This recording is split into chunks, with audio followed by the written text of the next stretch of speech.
పబ్లిక్లో అభిమానం ఉంది రాజశేఖర రెడ్డి గారి పట్ల. రాజశేఖర రెడ్డి బిడ్డ వచ్చిందని కాంగ్రెస్ పార్టీ పట్ల. రాజశేఖర రెడ్డి గారు కాంగ్రెస్ పార్టీ ముఖ్యమంత్రి కాబట్టి. కానీ there are very strong forces already at work in Andhra Pradesh.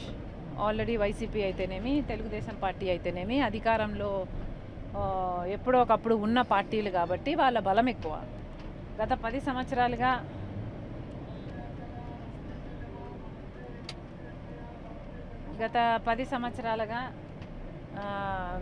Congress party బాగా బలహీనపడింది కాబట్టి ఇక్కడ నుంచి కాంగ్రెస్ పార్టీ ఎదగాలి అంటే చాలా కృషి చేయాల్సిన అవసరం ఉంటుంది. ప్రజల్లోకి కాంగ్రెస్ పార్టీని తీసుకువెళ్లాల్సి ఉంటుంది, ప్రజలకి కాన్ఫిడెన్స్ ఇవ్వాల్సిన అవసరం ఉంటుంది.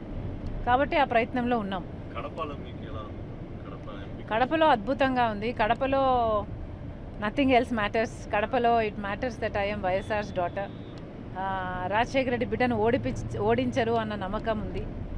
వివేకానంద రెడ్డి గారి హత్య విషయంలో కూడా అన్యాయం జరిగింది అన్న భావన ప్రజల్లో ఉంది. ఆయన విషయంలో న్యాయం జరగలేదు కాబట్టి ఈసారి న్యాయాన్ని గెలిపించాలి, అవినాష్ రెడ్డికి ఓటేస్తే నేరాన్ని గెలిపించినట్టు అవుతుంది అన్న భావన కూడా ఉంది.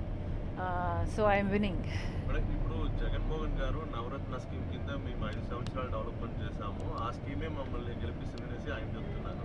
చంద్రబాబు నాయుడు గారు ఏమో మేము సూపర్ 6 తీసుకొచ్చినాము, అది మమ్మల్ని గెలిపిస్తుందనేసి చెప్తున్నారు.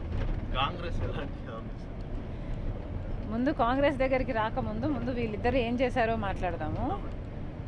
నవరత్నాలు చేశామని అంత గొప్పగా చెప్పుకుంటున్నారే, కనీసం జలయజ్ఞం, రాజశేఖర రెడ్డి గారి జలయజ్ఞము నవరత్నాలలో ఒక భాగం. నవరత్నాలలో అదొక రత్నం. రాజశేఖర రెడ్డి గారి జలయజ్ఞంలో ఆంధ్ర రాష్ట్రంలో 54 ప్రాజెక్టులు మొదలుపెట్టాడు. దాంట్లో 12 ప్రాజెక్టులు రాజశేఖర రెడ్డి గారే పూర్తి చేశారు. 42 ప్రాజెక్టులు అలాగే మిగిలిపోయాయి.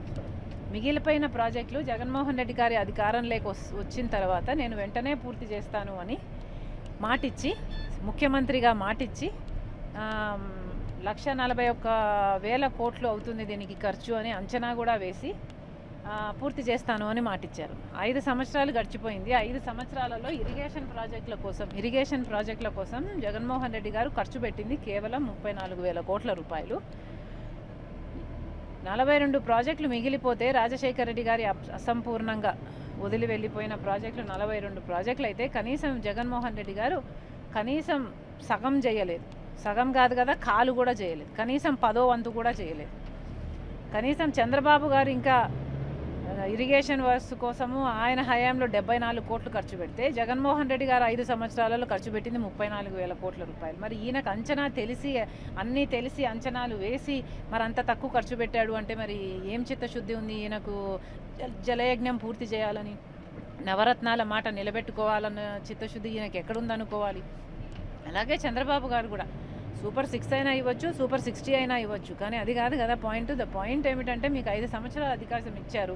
ఇచ్చినప్పుడు కూడా మీరు పొత్తులు పెట్టుకున్నారు బీజేపీతో. పొత్తులు పెట్టుకొని కూడా మీరు ప్రత్యేక హోదా కోసం చేసింది లేదు. మళ్ళీ అదే బీజేపీ మనకు రాష్ట్రానికి అన్యాయం చేస్తున్నా, మనకు రాజధాని కట్టుకోవడానికి ప్రత్యేక హోదాకి అన్ని అన్యాయం చేస్తున్నా కూడా మళ్ళీ అదే బీజేపీ పార్టీతో మీరు పొత్తులు పెట్టుకున్నారు. ఏ ముఖం పెట్టుకొని ప్రజల ముందుకు వస్తున్నారు? ఇప్పుడు జగన్మోహన్ రెడ్డి గారు, మా నాన్నగారు వైఎస్ఆర్ గారు ఎలాంటి పేదల కోసం నడిపారో అదేలాగే మేము కూడా ఇప్పుడు పేదల కోసమే ఈ గవర్నమెంట్ ఉంది అనేసి ఆయన చెప్తున్నారు. అలాంటి స్కీమ్సే మేము పెట్టాము, దాన్ని 100% చేపించాము, మళ్ళీ వచ్చే 5 సంవత్సరాలు చేస్తామనేసి ఆఫీస్. రాజశేఖర రెడ్డి గారి సంక్షేమ పాలనకి జగన్మోహన్ రెడ్డి సంక్షేమ పాలనకి చాలా తేడా ఉంది. రాజశేఖర రెడ్డి గారు రేషన్ కార్డు మీద 11 సరుకులు ఇచ్చాడు. మరి జగన్మోహన్ రెడ్డి గారు ఎన్ని ఇస్తారండి? రాజశేఖర రెడ్డి గారి కొడుకు అయితే 11 అయినా ఇవ్వాలి, లేకపోతే ఎక్కువైనా ఇవ్వాలి. మళ్ళీ రాజశేఖర రెడ్డి గారి కారు ఇలా కాకుండా జగన్మోహన్ రెడ్డి గారు 1, 2 సరుకులు ఎందుకు ఇస్తున్నారు? జగన్మోహన్ రెడ్డి గారు సమాధానం చెప్పాలి.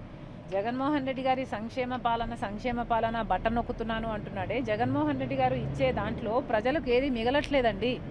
అమ్మఒడి కూడా జగన్మోహన్ రెడ్డి గారు 2 బిడ్డలకి ఇస్తామని చెప్పారు, 15,000. అది కూడా ముఖ్యమంత్రి అయిన తర్వాత 1 బిడ్డకే కట్ చేశారు. అన్ని ధరలు పెరిగిపోయాయి. ఆఖరికి పెట్రోల్, డీజిల్ కూడా మన రాష్ట్రంలో ఖరీదు ఎక్కువ మిగతా రాష్ట్రాల కంటే, లిక్కర్తో సహా మన రాష్ట్రంలో మోర్ ఎక్స్పెన్సివ్.